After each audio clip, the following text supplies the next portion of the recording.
My ex-husband might be the most entitled man I know. Leaving him was probably one of the best decisions I have ever made, and I thought I could live in peace for the rest of my life, but here he is again. Let me provide some context. 8 years ago, I was happily married to my husband, Nathan. Our relationship was rock solid, or so I thought. We had a good relationship. Dated for 2 years, engaged for almost a year while we planned our wedding, and then got married.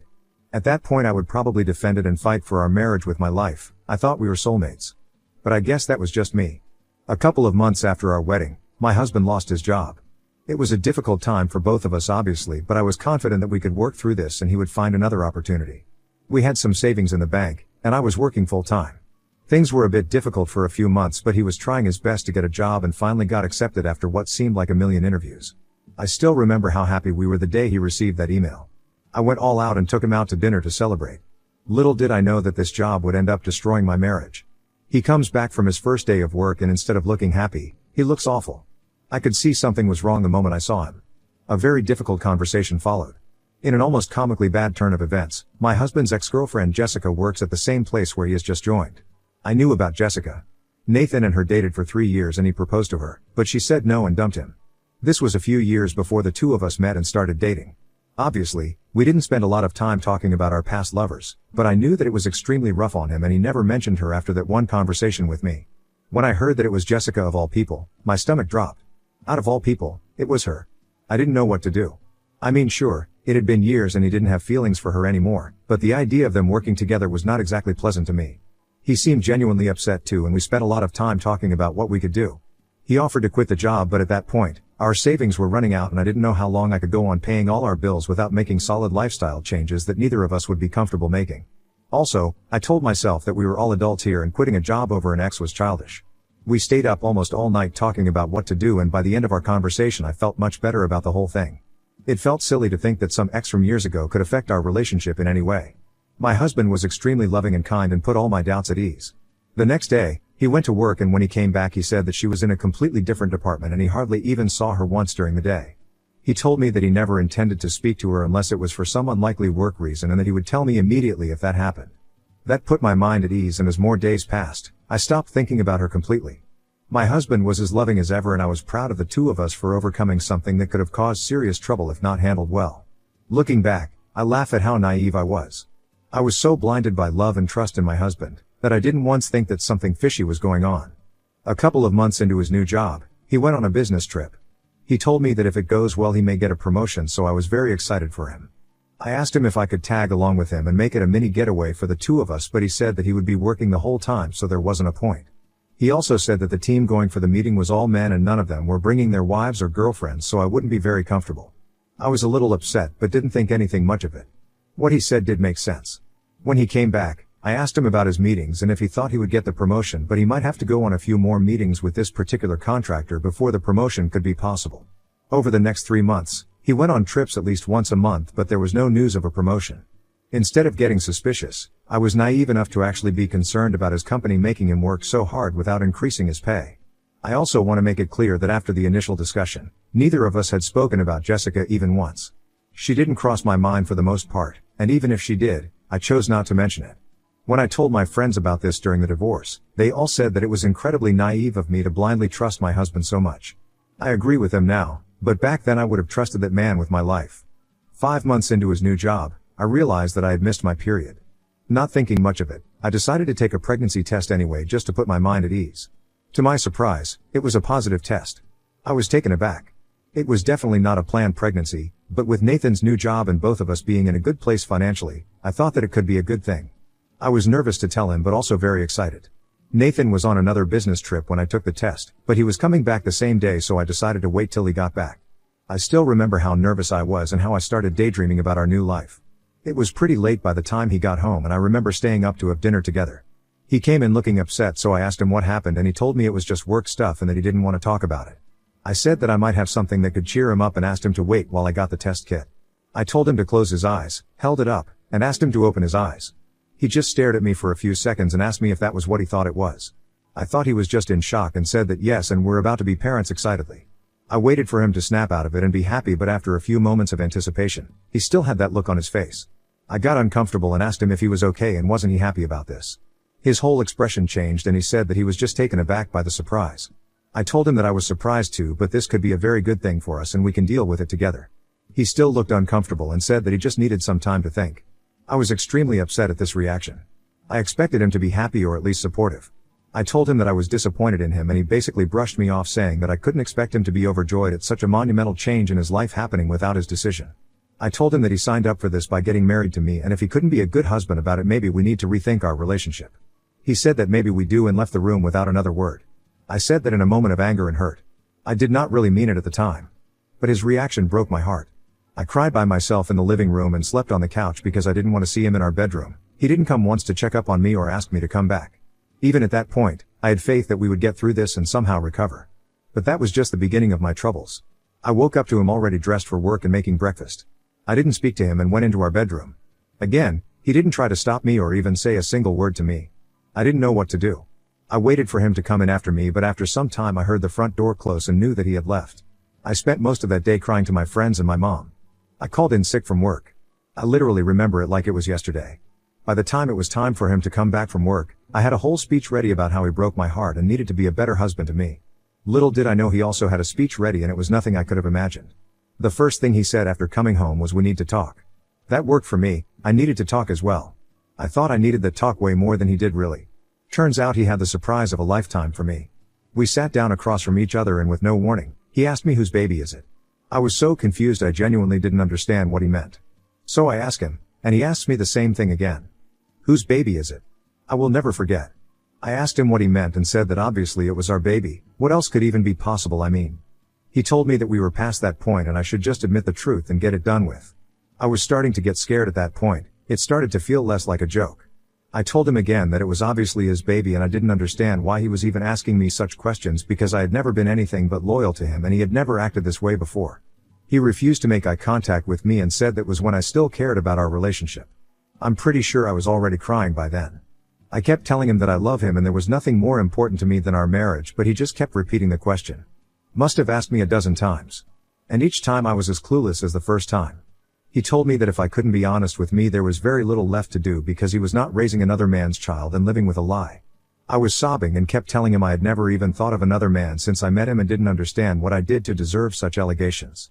He said that with the way I couldn't wait for him to leave the house and go on business trips, tell him everything he could want to know about my loyalty. I was too confused to even speak. Every single time he left for work I got sad and told myself to be an adult and support him in his career, because I remember how hard it was for both of us when he lost his job. Every single time.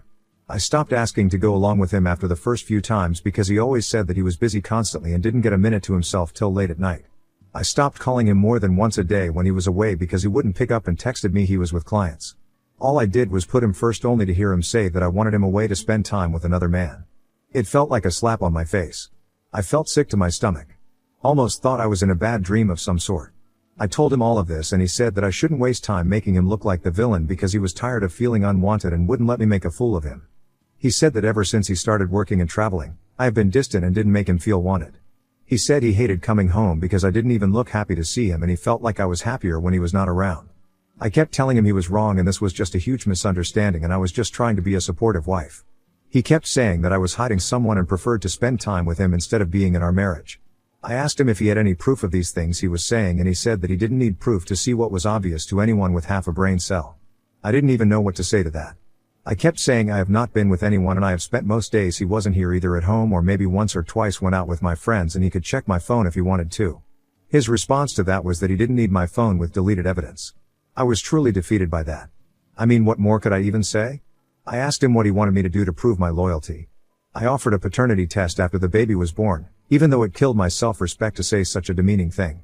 Never in a million years could I have imagined voluntarily offering a paternity test. I have always been proud of my morals and ethics. Anyone who knows me would have backed me up in this.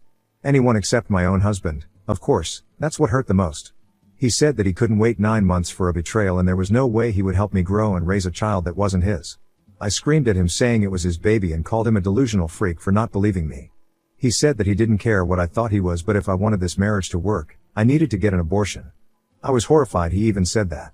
I asked him to think about what he was saying for a second and how crazy he sounded. He wouldn't budge. So I asked him what he would do if I didn't get an abortion because there was no way I would get one. He told me that if I wanted this marriage then I had to get an abortion, or else it was divorce. Divorce. I couldn't believe that he actually said the word. I asked him if he was serious and he said he was. I had enough at that point. It was like all the sadness disappeared at hearing those words.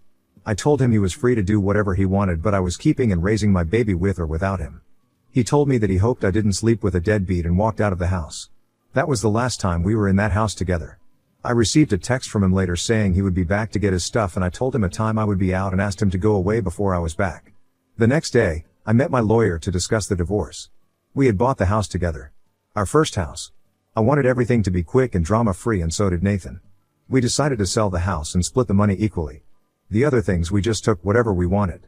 I moved in with my sister while I figured things out, and he went wherever, I guess. We did not remain in touch at all. No one in our circles or our family saw it coming. The amount of times I must have burst into tears trying to explain to someone what happened must be ridiculous. Throughout everything, his attitude remained the same. He refused to hear me or anyone else out and insisted that I hadn't been faithful. I was friends with some of his coworkers' wives, and they told me that he had been going on about how I couldn't care less about being with him and never put any effort into the relationship. The whole divorce felt like something that was happening to someone else, or like a movie or something that I was watching instead of something I was actually living through. At certain points, I almost started believing that I must have done something wrong to make him feel the way he said I was feeling. More than anything, I wanted to talk it out, but he completely shut me out. When my son was born, I texted him to let him know. He didn't say anything back. Months later, one of the wives reached out to me and asked me if I had heard about him. I told her that we hadn't been in contact. She said she was sorry too, but wanted me to hear from a friend. I asked her what happened, and she said that Nathan had gotten back with Jessica. Apparently they were the hot topic in the office and were all over each other all the time. I broke down crying. Over the next few weeks, I found out everything. They had been seeing each other for months. All those business trips that he went on were nothing but excuses to spend time with Jessica at her place. Jessica was the one who brainwashed him into thinking I must be seeing other men behind his back because according to her, if she had a man she would never let him stay away from her so often. And a load of other garbage. I found out about all this because my friends pretended to befriend her to know what happened between Nathan and me. She was extremely smug about it and didn't seem to regret it at all. I felt like the stupidest person in the world, honestly. I saw all the signs and red flags that I had missed. In hindsight, it feels so incredibly obvious. I spent months in a slump. I was extremely depressed, and it was undoubtedly the hardest period of my life. I had to quit my job and had to rely on my family to get me by. Being a single mother, and dealing with my depression and the guilt of being a burden on my family was excruciating. Rough year to say the least. I'm glad my sister was there for me. I don't know how I would have managed without her, honestly. It took some time, but I recovered. I stopped obsessing about Nathan and Jessica, focused on my son, found another job, and got a place of my own. I thought I was done with my ex-husband forever, and 2 years ago I got married to an amazing man who treats me like a queen. He is the best thing that has possibly ever happened to me, and I am so glad my son and I get to have him in our lives. Now that I've gotten all that out of the way, let me tell you why I'm actually writing this post. A few weeks ago I was on Facebook scrolling randomly when I got a text from Nathan. We have had absolutely no contact over the last few years, so seeing his name pop up on the screen was a feeling I cannot exactly describe. I wondered if I should even open his text, but curiosity got the best of me and I opened the chat. He said that he had been trying to contact me, but my number had changed and he didn't know where I live now. He wrote a very long text about how he had broken up with Jessica because she was cheating on him with multiple men and that he never should have let her come into our relationship. He said that he had thought of me and our son all the time over the past 8 years but was too ashamed to reach out to me. He also said that he knew I would never forgive him, but he wanted to be in his son's life and would do anything for a chance to prove himself worthy of being a dad. The text had a lot of other things, but mostly just him groveling about how he wants to see his son. I couldn't believe my eyes, really. After all those years. The poetic justice of Jessica cheating on him after he accused me of doing that isn't lost on me. It also felt really good to see him grovel and beg about being a part of my son's life, because I know that no matter what he says, it isn't happening. I thought a lot about what I could do. I thought of ignoring him, or lashing out on him, or simply blocking him. But then the revengeful side of my brain took over. So my son didn't have a father on his birth certificate. I chose not to include Nathan's name, and it's not like Nathan cared at the moment. Legally, he has no right over him. I dated my husband for 2 years before getting married to him. He has known and loved my son ever since. He is the only father figure in his life. A year ago on our wedding anniversary, he officially adopted my baby boy. We are a family in every sense of the word. So I let the evil thoughts win a little and texted my husband back saying I didn't know what he was talking about. My son was never his, to begin with, and my lovely husband has adopted him. I told him that whatever Jessica made him believe all those years ago was right and that he was the type of person to be cheated on, and I'm glad he is all alone now because he deserved that. I sent a picture of me, my husband, and our boy to him as the cherry on top. I told him to never contact me again and blocked him. Now of course what I said about my son not being Nathan's biological child isn't true, but that doesn't give him any right over my son. He lost that chance before my boy was even born. And I just couldn't let go of the chance to make him feel even just a tiny portion of the suffering he caused me. I told my husband about what I did and he just laughed and said I didn't have to be so petty. Last night I reached out to Laura, her husband works with Nathan, and asked her if she had heard anything about Nathan. She said that she was actually going to reach out to me about the same thing. Apparently, Nathan hasn't been doing so well. He had shown up to work drunk multiple times and almost got fired. Laura obviously doesn't know what I told Nathan, so she thought it was because he was finally processing the separation from Jessica. They broke up months ago.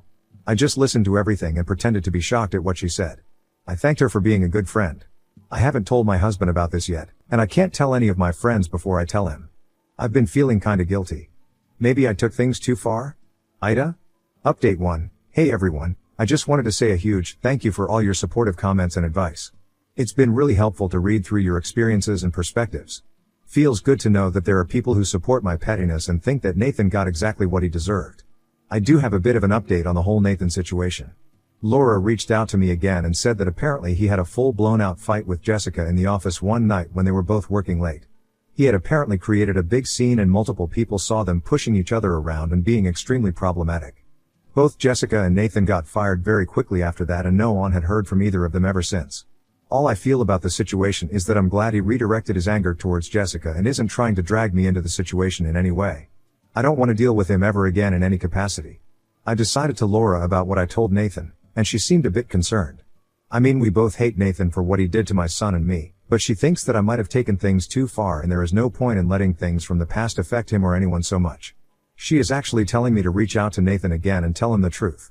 She has promised not to tell a word about this to anyone but thinks that I should get the truth out in the open. I don't agree with this for a number of reasons. Mostly because I don't care enough about Nathan to put him out of his misery, but also because I don't want him to get angry and try to find some way of getting access to my son. It is unlikely, but you never know.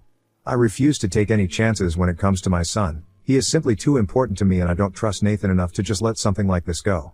What I did may have been when we were married, so I don't see why this is apparently such a big blow to him now. Update 2. Since my last update, I've been doing a lot of reflecting. I decided to have an honest conversation with my husband about everything that happened and what Laura told me. He was incredibly understanding and supportive, which made me feel a lot better. We sat down together, and I explained the entire situation in detail, including the message Nathan sent and my response to him. My husband listened patiently, holding my hand the whole time. When I finished, he told me that while he understood why I did what I did, he also agreed that it might have been a bit harsh. We talked about the importance of moving forward and not letting the past affect our present happiness. This conversation really helped me put things into perspective. I realized that while I might have been a bit harsh, I don't regret standing up for myself and my son. Nathan made his choices, and now he has to live with the consequences. I might have to work on this resentment that I feel towards him though, because my husband says that it is not healthy. I kind of agree with him. But that's my business, and so is my family. And I don't see why Nathan has to be a part of it. Update 3. Hi again, I wanted to share a quick update about my situation. After talking with my husband, I decided to reach out to a therapist to help me work through some lingering feelings about Nathan and the whole ordeal. It's been really helpful to get a professional perspective and to start letting go of the past. I'm doing this for my own marriage and not because I care about Nathan or anything.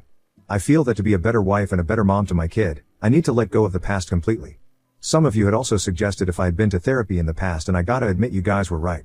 As far as Nathan is concerned, I haven't heard from Laura anymore after the last time and I am not interested enough to ask about him again. I don't care how he is. He is a grown adult and should take care of his own issues. Personally, I am doing great and that's all that matters to me. I'm glad he reached out to me and got what he deserved.